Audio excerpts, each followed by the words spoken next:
Hello and welcome back to HOA Tales. I am glad you are here today because the story I have for you is one that I still think about. A single dad, a backyard pool, and neighbors who decided that a man trying to give his kids a normal summer was somehow their problem to fix. They sent letters. They held meetings. They issued fines.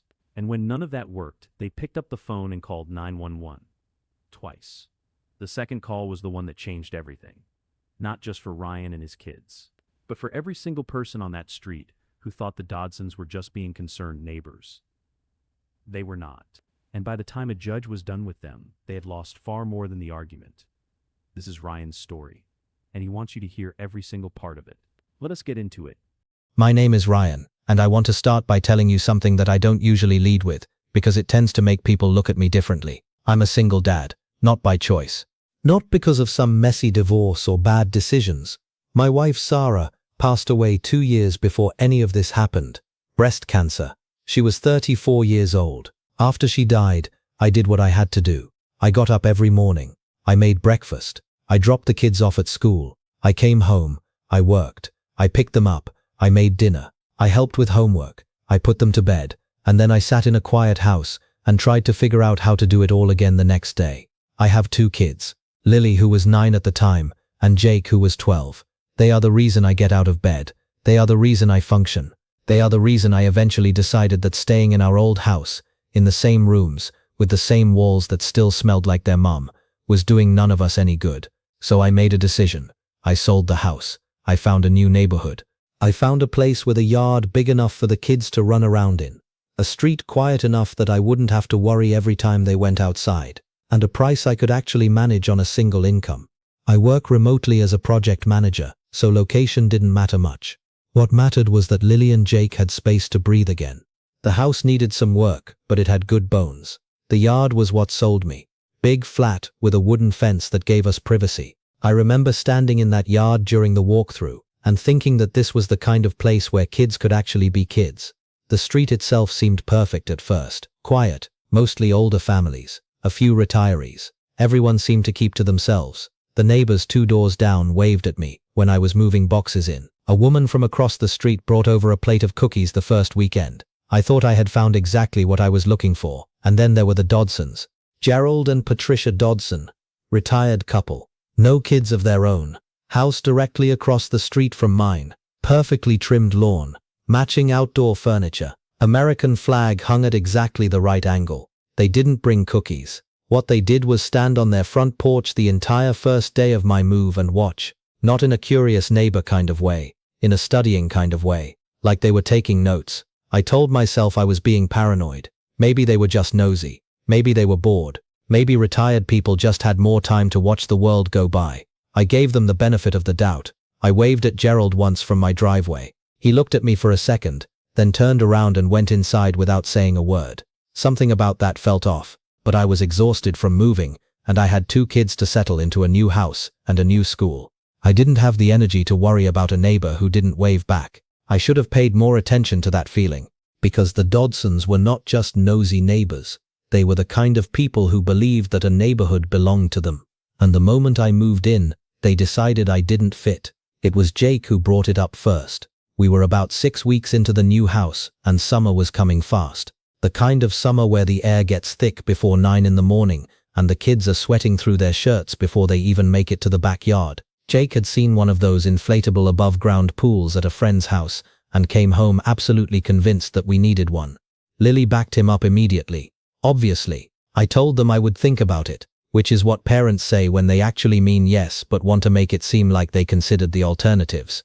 I looked into it that same night. The pool I had in mind was nothing extravagant. A medium-sized above-ground pool. The kind that takes an afternoon to set up and fits neatly in a backyard without taking over the whole space. Practical. Safe. Something the kids could actually enjoy without me needing to supervise every single second. But before I ordered anything, I did my homework. I knew we were in an HOA, a pretty relaxed one from what I could tell, but I wasn't going to assume anything. I pulled out the HOA documents I had received when I bought the house and read through every single page. And I mean every single page. The rules around yard structures, outdoor equipment, fencing, landscaping, all of it. There was nothing. No rule against above-ground pools under a certain size. No restriction on water features in private backyards. Nothing that applied to what I was planning. But I didn't stop there.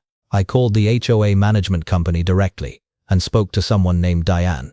I explained exactly what I was planning, the size, the placement, the safety measures I intended to put in place.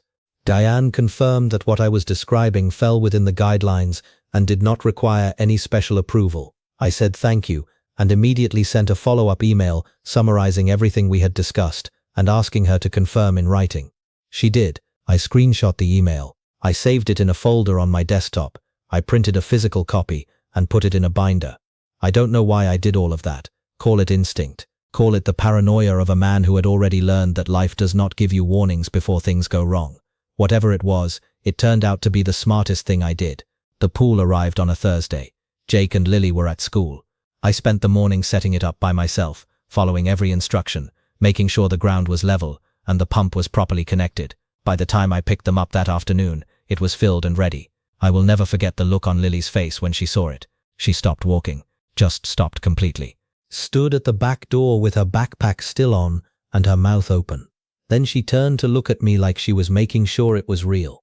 Jake didn't say anything at all. He just dropped his bag and ran. For the first time in 2 years, I heard Lily laugh so hard she couldn't breathe.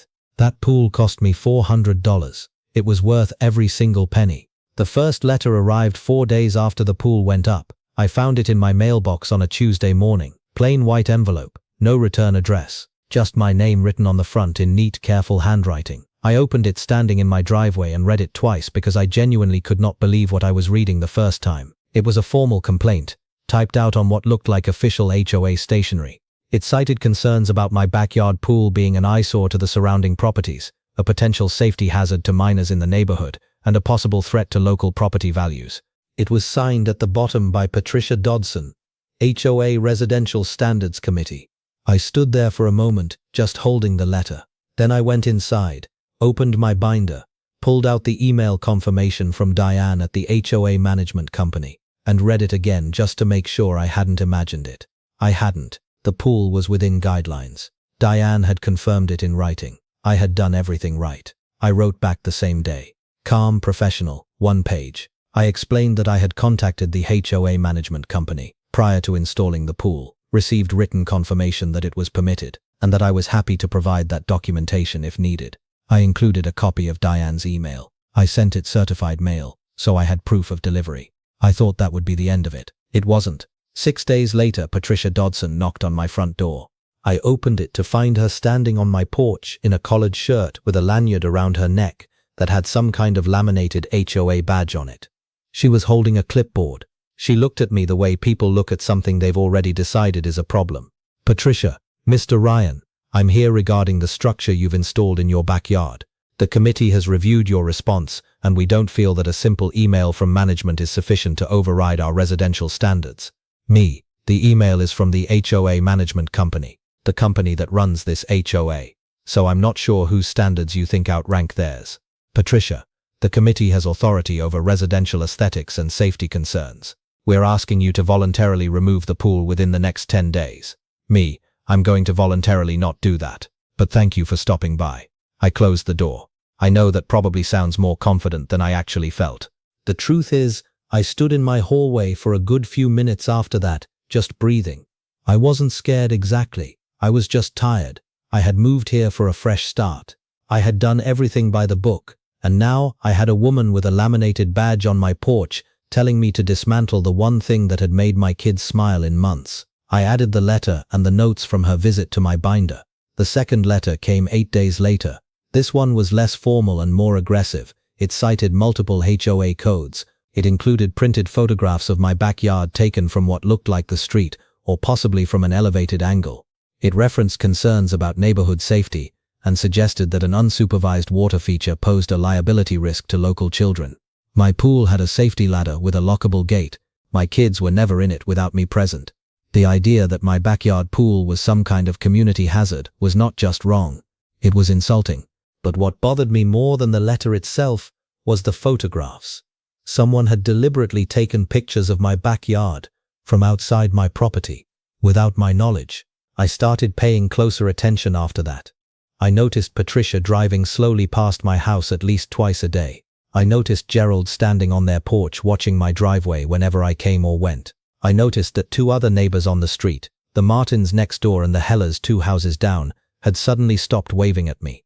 Like someone had spoken to them. Like they had been given a reason to keep their distance. About 2 weeks after the second letter, the HOA called a formal meeting. I was notified by mail. The agenda listed a single item: residential pool violation. My address. I went. I sat at the end of a folding table in a community room at the neighborhood clubhouse, with 6 HOA board members across from me. Patricia sat directly in the center. Gerald was 2 seats to her left. The rest of them I barely recognized. Patricia ran the meeting like a courtroom. She presented her case, her photographs, her committee notes. She talked about property values and neighborhood standards and the importance of maintaining a unified aesthetic. She never once made eye contact with me while she spoke. When it was my turn, I opened my binder and laid out everything: the HOA documents, Diane's written confirmation, my certified mail receipt, my response letter, the timeline of every interaction since the pool was installed. The room got quiet. One of the board members, a younger guy named Tom, who looked deeply uncomfortable being there, leaned over and looked at Diane's email for a long moment without saying anything. The board voted 4-2 in favor of issuing a formal violation. 14 days to remove the pool or face escalating fines. I looked at Tom. He was one of the 2 who voted against it. He gave me a small nod that I think was meant to be an apology. I picked up my binder. I thanked them for their time. I walked to my car. I drove home. I walked into the backyard where Jake and Lily were still splashing around in the pool, completely unaware of any of it.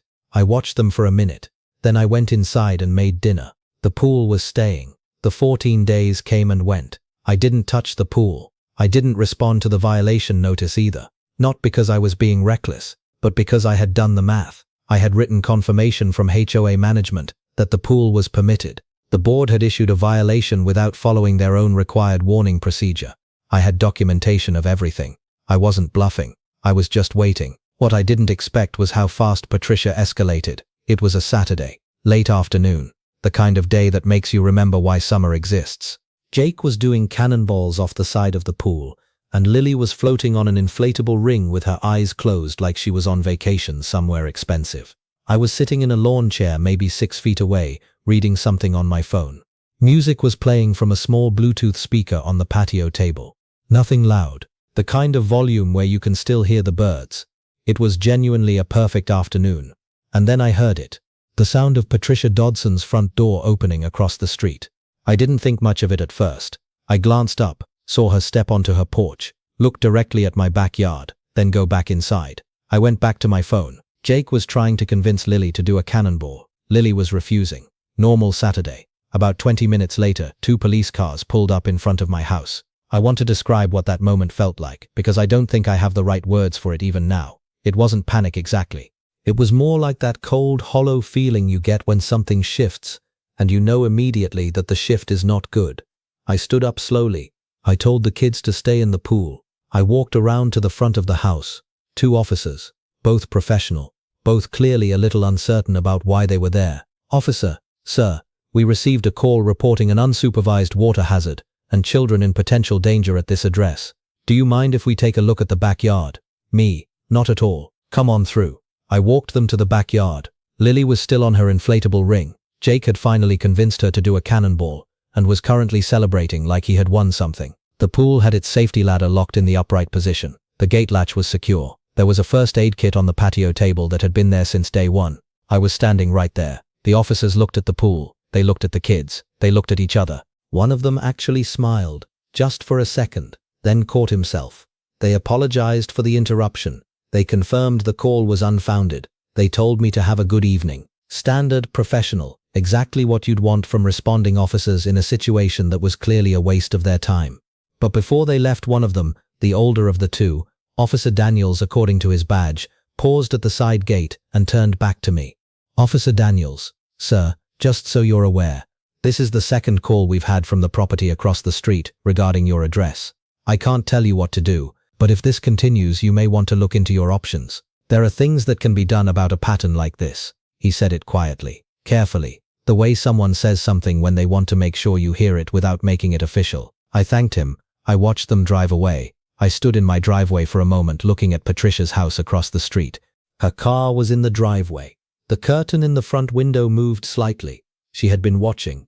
I went back to the kids. Lily asked me who the police were. I told her they were just checking on the neighborhood. Jake looked at me for a second, like he wasn't sure he believed that. He's 12. He's sharper than people give him credit for. I got them inside an hour later, made dinner, helped Lily with a book report, watched some television with Jake. Normal evening. I held it together through all of it. It wasn't until both of them were asleep that I let myself actually feel it. I sat at the kitchen table in the dark and I just sat there. I wasn't angry. I know that sounds strange, but anger wasn't what I felt. What I felt was something closer to exhaustion, the deep kind, the kind that doesn't go away with sleep. I had moved to this house to give my kids a fresh start. I had followed every rule. I had documented everything. I had responded professionally to every letter and every complaint.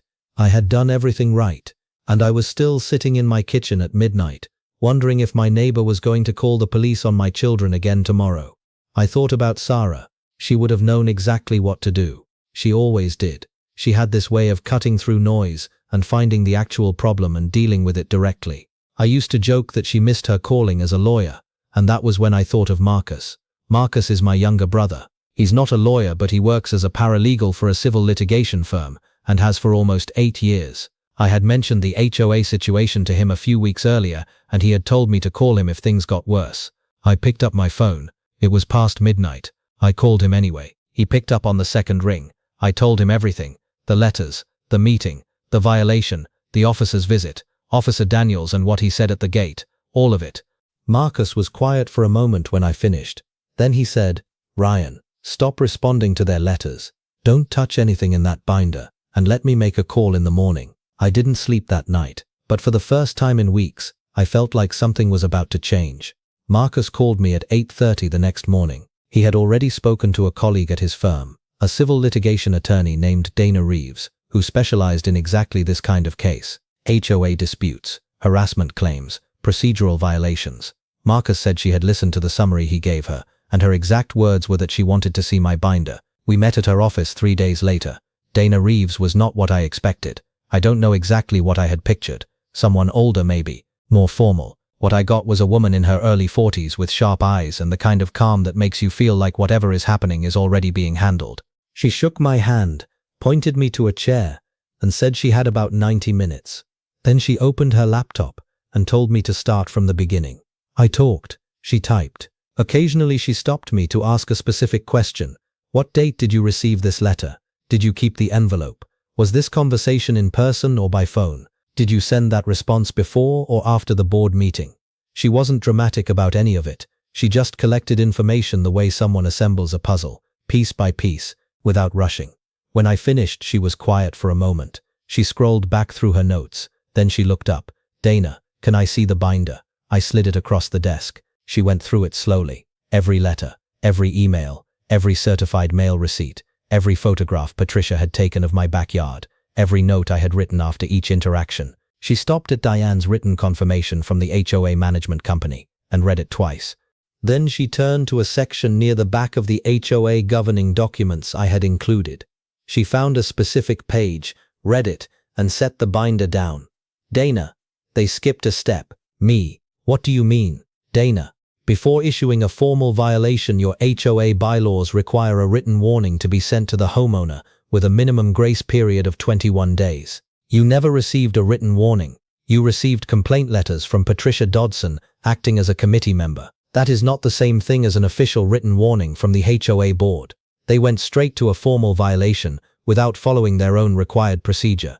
I stared at her. "Me. So the violation is invalid." "Dana, the violation was issued incorrectly, which means the fines attached to it are also on shaky ground. More importantly, it tells us something about how this board operates. When people skip procedure, it usually means they were in a hurry.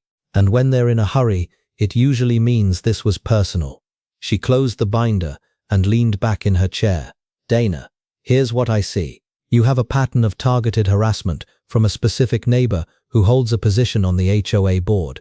You have documented evidence of that harassment going back to the first letter. You have written confirmation from HOA management that your pool was permitted. You have a procedurally invalid violation, and you have a police record showing 2 unfounded calls made from the same address about your property." She paused. Dana, that's not a neighbor dispute, that's a harassment case. I don't think I fully understood until that moment how serious this had actually become.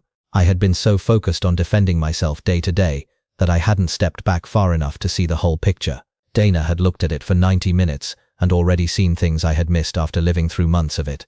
She recommended we start with a formal cease and desist letter sent directly to Patricia Dodson and to the HOA board. It would put everyone on notice that their conduct was being documented and that legal action was being considered.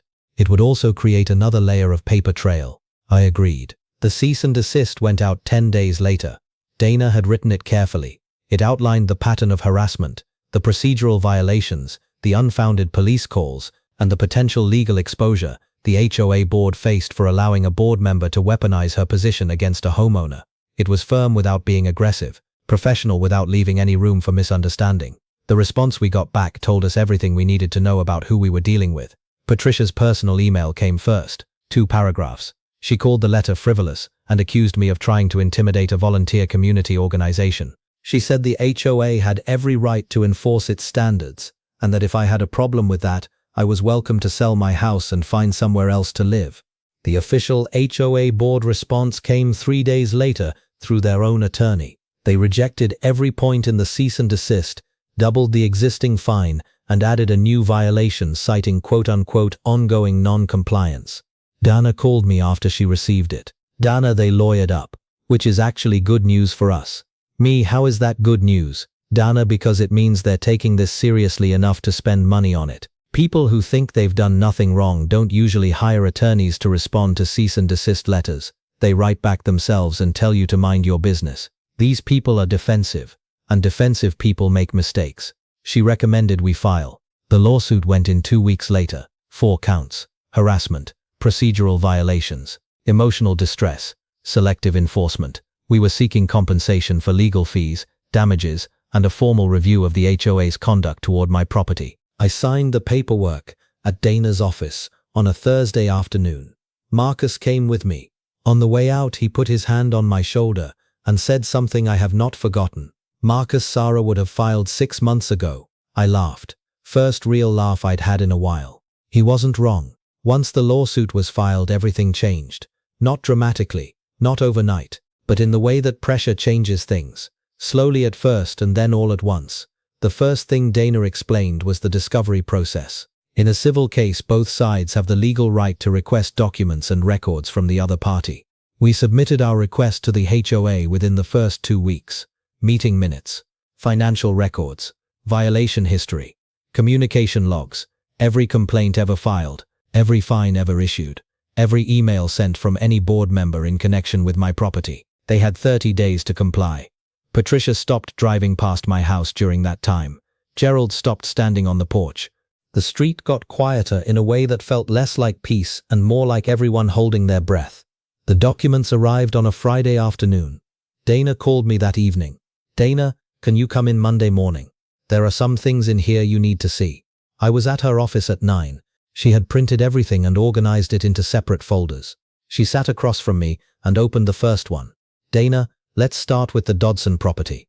What the records showed was something I genuinely had not expected. In the 3 years since Gerald Dodson had joined the HOA board, the Dodson property had accumulated 3 separate modification requests that had either been denied or never properly approved. The first was a pergola they had built in their backyard 2 summers ago. The request had been submitted but never formally approved by the full board before construction began, under HOA rules that made it an unauthorized structure. It had never been flagged, never fined. The second was their side fence. It had been extended 18 months ago. A property survey included in the records showed clearly that the new fence line sat 14 inches past the approved setback boundary. That was a direct violation of HOA regulations, also never flagged, never fined. The third was a storage shed installed in the side yard without any modification request filed at all. Just built. No paperwork, no approval, no record of anyone raising a concern about it. I sat there looking at the documents for a long moment. They fined me for a permitted pool and let themselves build whatever they wanted. Dana, that's selective enforcement, and it's one of the strongest things we have. But that wasn't all. As Dana went through the rest of the violation history, something else started to emerge. a pattern that went beyond just the Dodson property. Over the past 2.5 years, the HOA board had issued formal violations to 11 different homeowners on the street. Dana had cross-referenced the addresses against the neighborhood demographics, and what she found made the room feel very quiet. 9 of the 11 homeowners who had received formal violations were either minorities, single parents, or both. The 2 remaining violations had been issued for genuinely serious infractions: structural damage visible from the street, an abandoned vehicle left on the property for months. Everyone else on the violation list had received fines for things like paint color, landscaping choices, and outdoor furniture placement, things that were technically covered by HOA guidelines, but that were being applied in a way that was anything but consistent. Dana, this goes beyond you, Ryan. This is a pattern of targeted enforcement against specific residents. That changes the nature of our case significantly. She recommended we reach out carefully to some of the other homeowners who had received suspicious violations. Not to build a class action, not yet. Just to understand whether they had experienced anything similar to what I had. Marcus made some of those calls on my behalf over the following 2 weeks. 4 families agreed to speak with Dana, a single mother named Renee, 2 streets over, who had been fined 3 times for a vegetable garden in her backyard that was completely within the permitted area. A retired couple named the Washingtons, who had received a violation for wind chimes.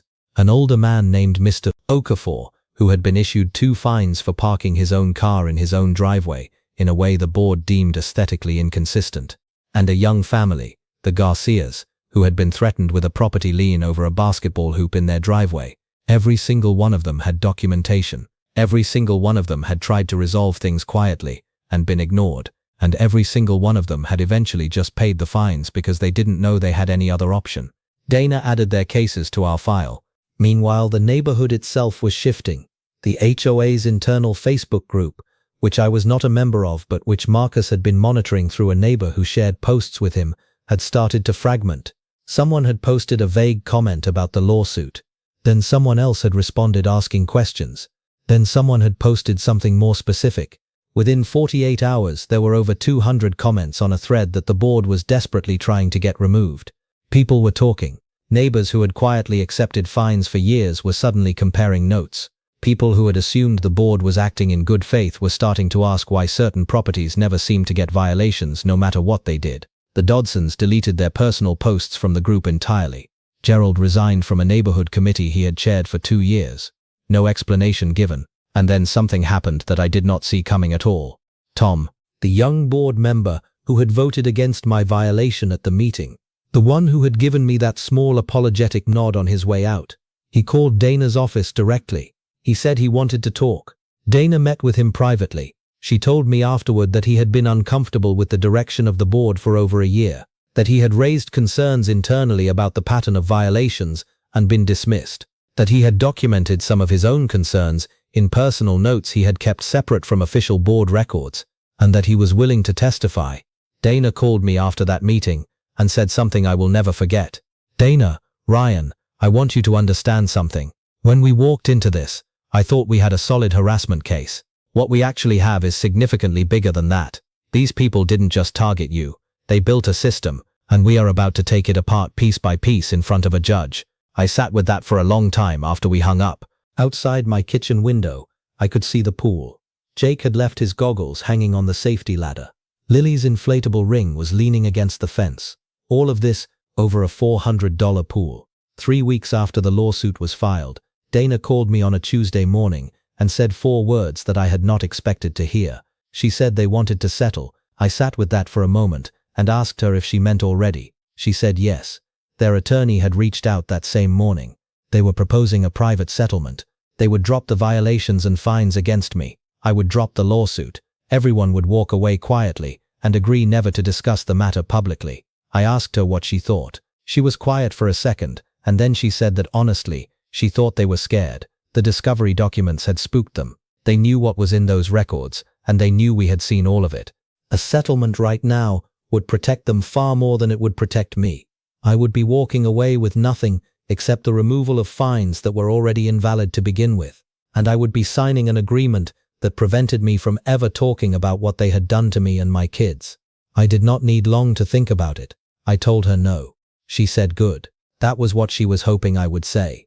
She sent back a formal rejection the same afternoon. Professional. 2 sentences. We were not interested in a private settlement and wished to proceed with litigation. I found out later from Tom that Patricia's reaction when she heard we had rejected the offer was not what anyone in the room expected. He said she did not get angry. She got quiet. The kind of quiet that makes the people around you uncomfortable. Gerald apparently reached over and put his hand on her arm and she pulled away from him without looking at him. That was the first crack. What happened next I did not plan. I want to be clear about that. I was not running anything behind the scenes. I was not feeding information to people or trying to push the situation in any direction. What happened next happened because the truth has a way of moving on its own once it finally starts moving.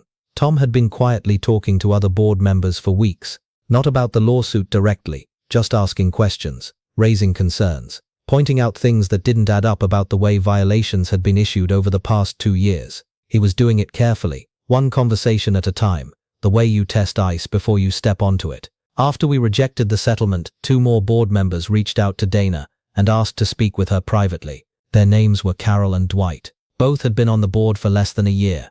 Both had been personally recruited by Patricia, and both had started to understand that they had not been brought in because she valued their opinions. They had been brought in because she needed their votes. Carol told Dana that she had raised concerns about my violation at the original board meeting, and Patricia had told her it was already decided, and she just needed to vote yes. Dwight said he had never seen the written confirmation from Diane at the HOA management company until Dana's cease and desist letter arrived in the mail. Patricia had never shown it to the board. She had hidden it. Dana called me after those 2 meetings and said something that made my stomach drop completely. She told me that Patricia had known the pool was permitted before she ever sent me the first complaint letter. She had been copied on Diane's email because she was listed as a board contact. She had seen it. She had read it. And she had chosen to move forward anyway. I sat at my kitchen table and read that back to myself a few times. She knew. From the very beginning, she already knew the pool was within the guidelines. Every letter she sent me, every meeting she called, every fine she issued, every escalation, all of it had been built on something she already knew was false before any of it started. I asked Dana why. She said that was the question she kept coming back to herself. She said this was never about a pool. It was about me specifically, about me moving onto that street and not fitting whatever image Patricia had decided that neighborhood was supposed to have. The pool was just the excuse she reached for, because it was the most visible thing in my backyard. I sat with that for a long time after we hung up. The HOA board called an emergency meeting 11 days after we rejected the settlement. Tom told me everything about it afterward. He said Patricia arrived with Gerald and sat at the head of the table exactly the way she always did. Composed. Clipboard in front of her. Like nothing had shifted. Like she still controlled the room. She didn't. Carol opened the meeting by reading from a prepared statement. She went through the discovery documents methodically. The 3 unpermitted modifications on the Dodson property that had never been fined. The evidence that Patricia had been copied on Diane's email before the first complaint letter was ever sent to me. The pattern of violations issued against single parents and minority homeowners on the street while other properties with genuine infractions were quietly ignored. She read every word slowly and clearly and did not look up from the paper once. When she finished, the room was completely silent. Patricia began to respond. She said the documents were being taken out of context, that there were explanations for everything, that the lawsuit was a coordinated attack against the HOA by a homeowner who had never wanted to be part of the community and was being coached by an outside attorney with an agenda. Dwight cut her off mid-sentence. He said her name, and then he said she had been copied on that email. Everyone in the room knew it. The document had her name on it. There was no explanation for that, and they all knew there was no explanation for that. Patricia looked at him for a moment, without saying anything. Then she looked at Gerald. Gerald did not look back at her. He was looking down at the table in front of him, and he stayed that way. Tom told me that was the moment the room changed completely. He said it was like watching something collapse in slow motion. Not loudly, not dramatically, just quietly and completely. The board voted that evening, 5-1, to formally censure Patricia and suspend her from all HOA activities pending a full internal review. The one vote in her favor was her own. Gerald abstained. She left the meeting without saying another word. Tom said she walked to her car alone, and Gerald followed about 10 minutes later, and they drove home separately. I was sitting in my living room when Dana called to tell me what had happened. The kids were already asleep. The house was quiet. Dana told me the board had also voted to contact their insurance carrier and begin the process of a formal settlement negotiation directly with my attorney. Not a quiet private arrangement this time. A documented, structured legal settlement with everything in writing. She said Patricia would be named personally in the financial liability portion. I asked Dana what that meant exactly. She said it meant that when the settlement was paid, Patricia Dodson would not be hiding behind the HOA. She would be paying out of her own pocket for what she had done to my family. I looked across the room at the back window. It was dark outside, but I could see the outline of the pool in the yard. Jake's goggles were still hanging on the safety ladder, exactly where he had left them after his last swim. I thought about the first complaint letter, the one I had read standing in my driveway on a Tuesday morning that felt like a lifetime ago. I thought about Sarah. And then I just sat there in the quiet for a while and let myself feel something I had not allowed myself to feel in a very long time. It was over. The formal settlement took 6 weeks to finalize. 6 weeks of back and forth between Dana and the HOA's insurance carrier. 6 weeks of documents being drafted and reviewed and revised. 6 weeks of my kitchen table being covered in paperwork that I tried to keep out of sight whenever the kids came downstairs. Jake knew something was happening. He was 12 and sharp, and he had been watching me carefully for months, the way kids do when they sense that the adults around them are carrying something heavy. He never asked me directly. He just stayed close, made sure he was in whatever room I was in, left his homework on the kitchen table instead of doing it in his bedroom. I noticed and I didn't say anything because I didn't know what to say. Lily had no idea, which was exactly how I wanted it. The settlement agreement arrived on a Thursday afternoon. Dana walked me through every page on a video call that lasted almost 2 hours. I asked questions. She answered them. We went through it line by line until I understood exactly what I was signing and exactly what it meant. Here is what the settlement required. Every fine and violation ever issued against my property was wiped completely from the record. Not suspended, not waived, permanently removed, as if they had never existed. The HOA was required to issue a formal written apology, acknowledging that my pool had been permitted from the beginning, and that the violations had been issued without proper procedural basis. That apology would be filed with the HOA management company and kept on record. The HOA's insurance carrier would cover a portion of my legal fees. Every dollar I had paid Dana from the moment she took my case would be reimbursed in full. And then there was the personal liability portion. Patricia Dodson would be making a separate direct payment to me for emotional distress damages. Not the HOA, not the insurance carrier. Patricia herself. The number was significant enough that Dana said it quietly when she read it to me. The way people say something important when they want to make sure it lands properly. I asked Dana if Patricia had agreed to this voluntarily. Dana said that the word voluntary was doing a lot of work in that question. She said Patricia had been presented with the alternative, which was proceeding to full litigation where the evidence against her was considerable, and the outcome was unlikely to be in her favor. Patricia had agreed to the personal settlement because her own attorney had told her it was the better option. I signed the agreement on a Friday morning. Dana filed it the same day. The HOA board followed through on every requirement within the time frame specified in the agreement. The formal written apology arrived in my mailbox on a Tuesday. It was printed on HOA letterhead and signed by 4 board members. Carol's signature was first. Tom's was second. I read it once standing in the driveway, the same way I had read Patricia's first complaint letter, almost a year earlier. Then I folded it carefully and put it in my binder, right behind Diane's email confirmation.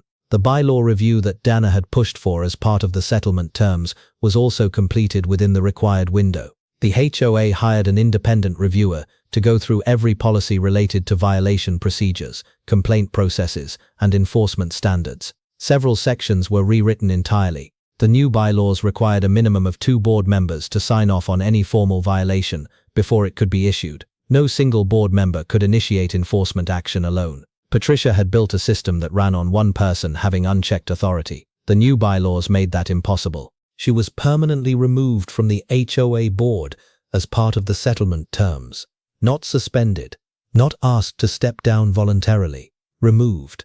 She was barred from holding any HOA position for as long as she lived in the neighborhood. Gerald resigned from the board 2 weeks after the settlement was signed. No statement, no explanation. He just sent a one-line email to the board secretary, and that was that. The street got quiet after that. Not the uncomfortable kind of quiet that had settled over everything during the worst of it. A different kind. The kind that feels like relief. I told the kids on a Saturday morning. I made pancakes first because that is what Sarah always did when she had something important to say. She believed that good news deserved a good breakfast. I had not made pancakes on a Saturday in almost 2 years. Jake noticed immediately. He came downstairs, looked at the pan on the stove, looked at me, and said nothing. He just sat down at the table and waited. I told them it was over. I told them the neighbors who had been causing problems would not be causing any more problems. I told them the pool was staying and that we were actually going to make it a little better. Lily asked what a little better meant. I told her it meant we were getting a real one, a permanent one, built into the ground with proper steps and a shallow end and everything she had ever wanted in a backyard pool. She looked at me for a second, like she was deciding whether to believe it. Then she climbed out of her chair and hugged me so hard I had to grab the counter to keep my balance. Jake watched from across the table. He had his father's habit of keeping his feelings on the inside until they got too big to hold. He waited until Lily let go, and then he walked around the table and put his arms around me without saying a word. I held on to both of them in that kitchen for a long time. I thought about the folder in the binder, every letter, every file, every certified mail receipt, every note I had written in the margins at midnight when I was too tired and too angry and too sad to sleep. I thought about Sarah. I thought about how she would have handled all of this so much better than I did and how she would have laughed at me for saying that.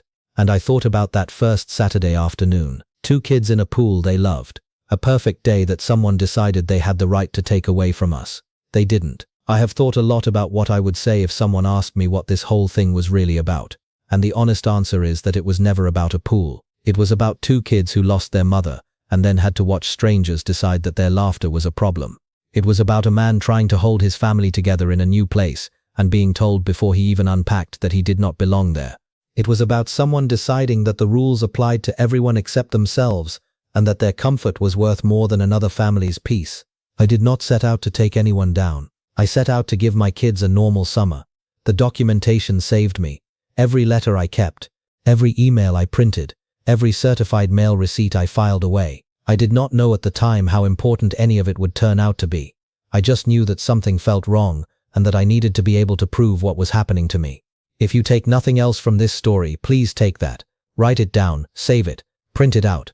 The moment something feels wrong is the moment you start building your record. Know your rights. Read your HOA documents. Actually read them. Not because you are looking for a fight, but because the people who want to use those documents against you are counting on you not knowing what is actually in them. Patricia counted on that. She was wrong. And do not back down quietly. I know that is easier said than done. I know how exhausting it is to fight something when you are already tired from everything else life is asking you to carry. But quiet does not make people like Patricia stop. It makes them bolder. The only thing that made her stop was knowing that I was not going to. The pool is in the ground now. Permanent. Proper steps on both ends. A shallow section for Lily, and enough depth on the other side to satisfy Jake's cannonball requirements. We had the first swim of the season on a Saturday in June, and I sat in my lawn chair and watched my kids in the water and thought about how much had happened since the last time everything felt this simple. It felt like something Sarah would have loved to see, and that is enough for me. And that was a Ryan story. What really stayed with me is not just a lawsuit or the settlement. It's the fact that this man was already going through one of the hardest situations in life. He lost his wife and he was raising 2 kids alone every day. He was just trying to keep things normal for them. And still he had to deal with neighbors who turning something simple like a backyard pool into a problem. But the real lesson here is the simple. He did not win because he argued louder than everyone else. He won because he kept records. Every letter, every email, every proof mattered in the end. So if you ever face something like this, don't ignore it and don't act blindly.